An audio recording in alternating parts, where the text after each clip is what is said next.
Arataki Ito? Yeah, I've heard of the guy. Word is he did something monumentally stupid, then ran off before they could catch him. And to be completely honest, I was a little surprised when I first heard it. Okay, well, I mean, not that surprised. Wait, you mean he already had a bad reputation? No, not exactly. He's just very overbearing in everything he does. Big and brash and always making a ruckus. So, on the one hand, he's a larger-than-life kind of guy. But on the other hand, he's emotionally volatile. When he's in a good mood, he's as high as a kite. But when he gets upset, he gets completely enraged. I don't personally see him as a bad guy, but I guess I wouldn't put it past him to get all riled up and lose control. I'm afraid that I'm not too sure myself. I keep a pretty good eye on what's happening in the city, and as far as I can tell, he just idles the days away. When someone asks for it, he's willing to lend a helping hand, but other than that, he's just out making a scene with the kids on the street or his gang. If I had to guess, his lack of income finally drove him to do something more drastic to make ends meet.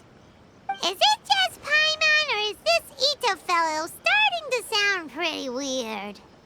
I'm afraid that I don't have much else to tell you.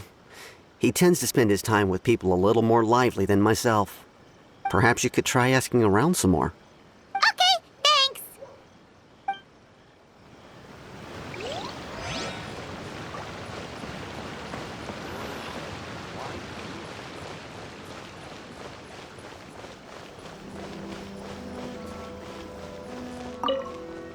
Arataki Ito?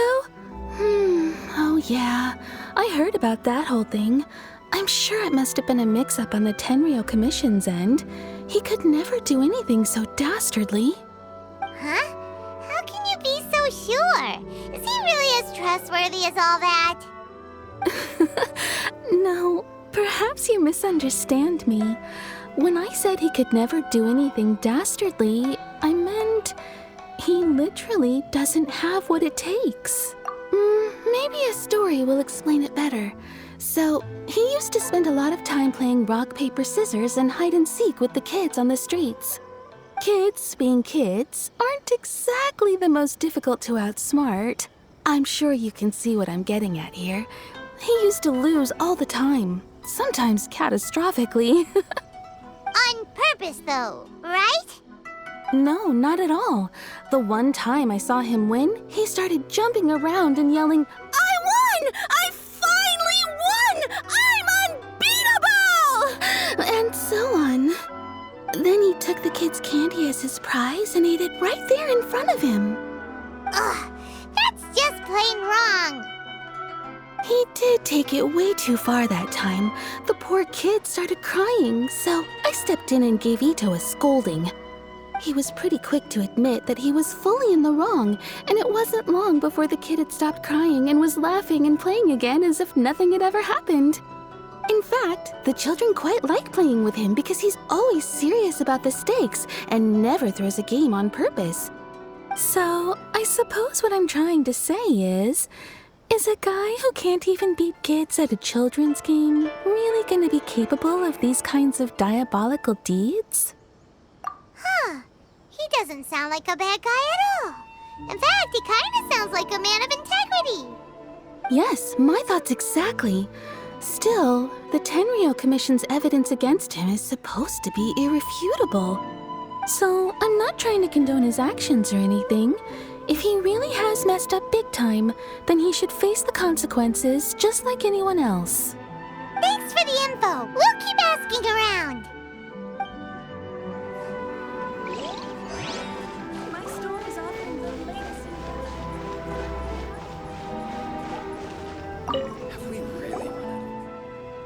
Arataki Ito. Of course I know him. We've been trying to apprehend him recently. We know he's already left Inazuma City, but with no clues to follow, we have no choice but to commission others for help, including the Adventurers Guild. Catherine says that Arataki Ito hasn't done anything seriously bad before, so it seems pretty strange. Paimon's curious. Yes, of course. Otherwise, we'd never have put so many people on the case. For starters, most thieves will try to devise a way to conceal their identity, but for an Oni, the horns are a dead giveaway. I mean, the whole city could have recognized it was him. At first, he was just one of our suspects, but when we went to investigate, he personally confessed to everything and started trying to provoke the officers. What's most frustrating is that he then managed to escape along with his entire gang. He must have been planning the whole thing right from the start. Of course he did. Whether material or psychological, there is plenty of evidence either way. He's never had a Mora to his name his entire life, and he's never kept down a real job. Word is that he also takes care of someone in his gang, and that the burden of it takes quite the toll on him. After scrounging for a living all these years, maybe he thought that being the bad guy would be an easier ride. As for his psychological motives, it's a bit embarrassing to talk about, but we confiscated his vision during the Vision Hunt Decree.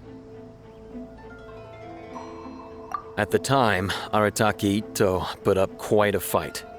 It took a huge amount of manpower and resources, and in the end we had to enlist the help of Kujo Sara to finally secure his vision. The Vision Hunt was a mistake, but we never expected that he would go to such extreme lengths to take revenge on us. He does sound a little unstable, just like people have been saying. If the two of you are able to capture Arataki Ito, please bring him straight here. We'll handle him from there. Thanks for all the info.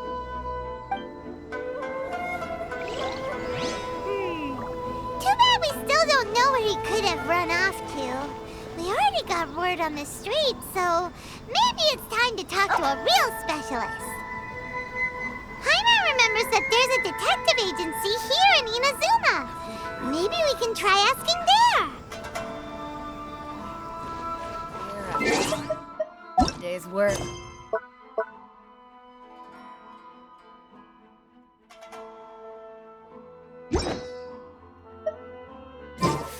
Nothing like it.